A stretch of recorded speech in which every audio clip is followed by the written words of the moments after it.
And here are all our lovely contestants entering into the show featuring coconut milk. If you can get the organic, that's great, but if you can only do Goya, that's just fine too. We're gonna go ahead and start by cooking our rice. You're gonna need 2 cups of black rice. Now, you don't wanna eat the moisture demoisturizer pack unless you want all your moisture to come up. So go ahead and grab your strainer and do whatever you do to wash your rice. So fun thing, my family and we actually love black rice. It's healthier choice than white rice or brown. It's full of antioxidants, has a lot of fiber, iron for your girlies, and a lot of protein. Fun, especially for those people like, where you get your protein at? Anyway, but fun fact, this rice used to only be eaten by emperors only, hence the nickname Forbidden Rice. But anyway, y'all gonna make sure y'all wash these cans, the lids of your cans. Y'all be sitting all that germs floating everywhere. We don't want to pour that into the food. So pour your milk into a pot of low medium heat. Now the organic, she a little thicker than Goya, so we're gonna have to finesse her a little bit to release her juices, So we're going, oh, there she goes. Floodgates open. Now you're gonna make sure you add a little bit of salt to this mixture. Give it a stir. And then after that, you're just going to stir in your rice and make sure when you put all your rice in, you cover it with a lid. If your lid has holes, that's great. If not, just leave it cracked a little bit because you do want a little air to come through, and let it cook. But make sure you stir this periodically because it does get stickier than any other rice. Okay, guys?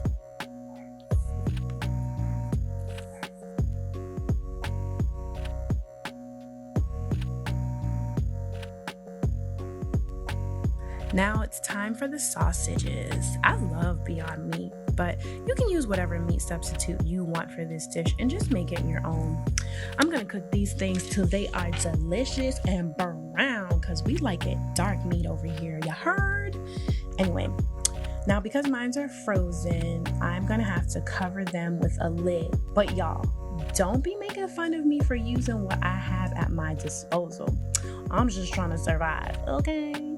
Don't wait till your circumstances is perfect to do anything, okay? Use what you got to do what you gotta do. Just get started and you'll appreciate the glow up even more, okay? So we're gonna go ahead and cook that, let that rotate.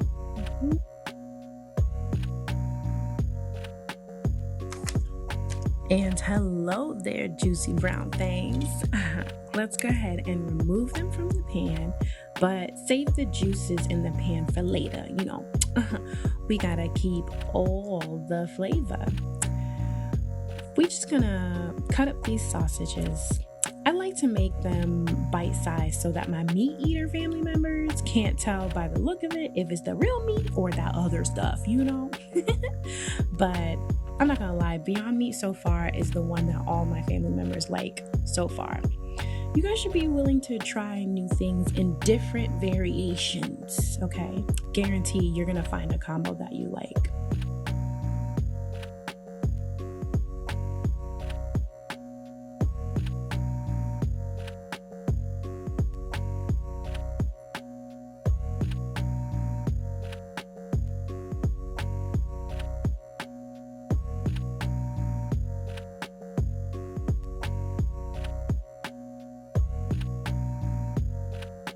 Now make sure you guys clean as you go. If you're lazy like me, you definitely don't have 3 hours cooking afterward.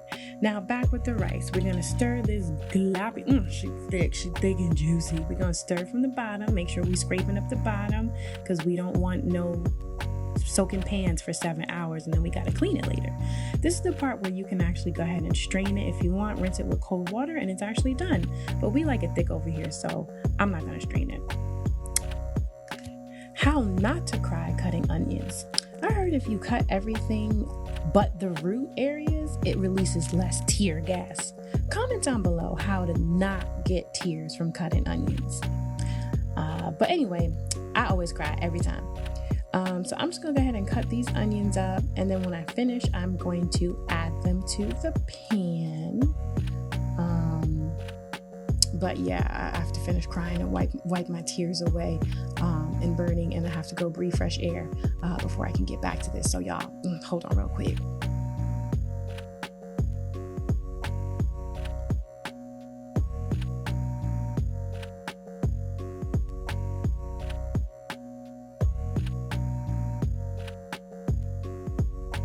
So yeah, we're gonna add our onions to the pan, and we're gonna add 1.5 teaspoons of garlic, and we're gonna saute this on medium heat.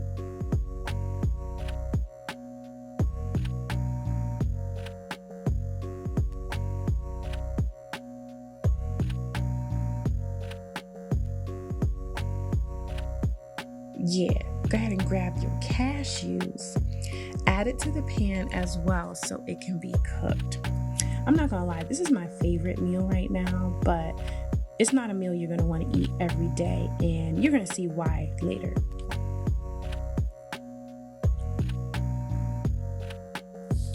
All right, now grab and wash all of your tomatoes, and you're gonna wash it, but not with a sponge. Comment down below how you like to wash your vegetables in a non-toxic way. So yeah, we're gonna chop up these tomatoes, and we're gonna add this also to the pot, and we're gonna cook these tomatoes until they're half their size or just really, really soft.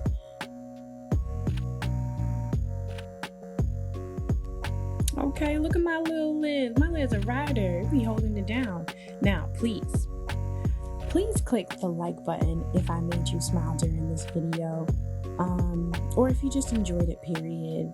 And I'm not gonna lie, hit the subscribe button if you want to join the tribe. I really want to build a community that shares their knowledge with each other, because if you know, iron sharpens iron, and we really need each other in these days, period, because it's getting crazy out here.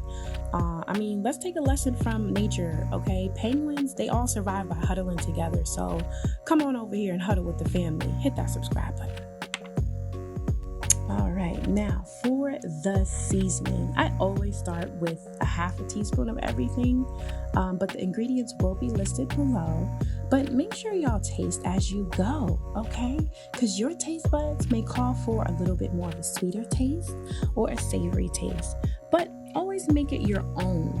And if you don't know how to make it your own, that just means you haven't found the power of your tongue yet. And it's okay. You just need to cook more so you can train. I also heard if you rub the ridges of the bottom of the seasonings, it makes it come out faster. What y'all think about this? I'm not gonna lie, I tried this and it just didn't work for me. So let me know what these ridges are at the bottom.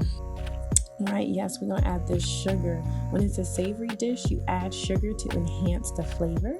And if it's a sweet dish, you add salt to enhance the flavor. Make sure you add enough almond cream to make it nice stew, but not drown in everything, kiddie pool level. So let's cook this for about 20 minutes on low to medium heat.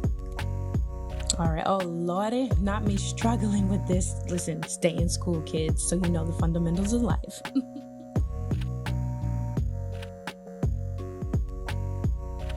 So anyway, you're gonna go ahead and pour your mixture in the blender. Oh gosh, I said in the blender. Oh goodness, I will advise, if you overfill it, you will spill it. Okay, case in point, you about to.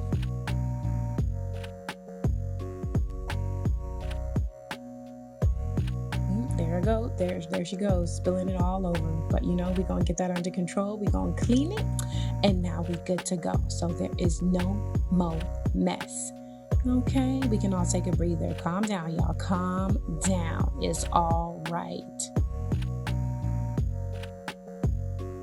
All right, so they don't call this butter chicken for nothing. The star of the show is butter. So add that whole stick. This is why you can't have this all the time. But butter makes it better. Dang, not me spitting all over this mic. All right. Anyways, you're going to add your meat to the butter, and you're going to go ahead and cook that.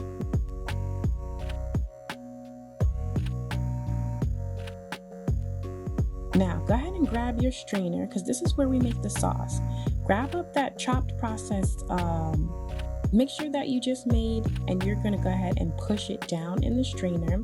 So you can push the juices down, and then it'll leave behind all the nuts and tomato skins that didn't get chopped up in the food processor.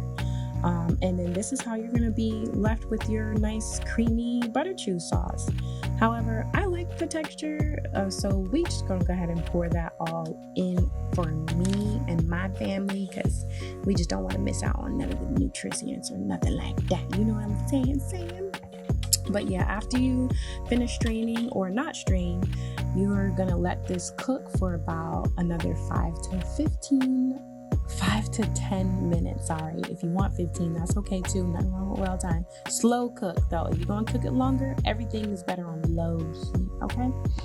So anyway, 5 to 15 minutes. You're gonna let that simmer, and pretty much, yeah, that's gonna be that cooking process right there. At least that's all the bulk of the work.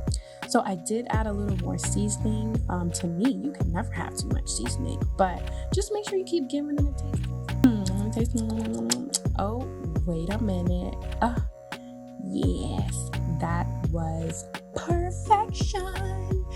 And yeah, that's pretty much all done here. Like, that's pretty much the recipe. Oh, wait. Oh, I did a taste test and found out I needed a half a stick of butter to make it more savory. So that's why it's important to taste, guys. Taste test is very important.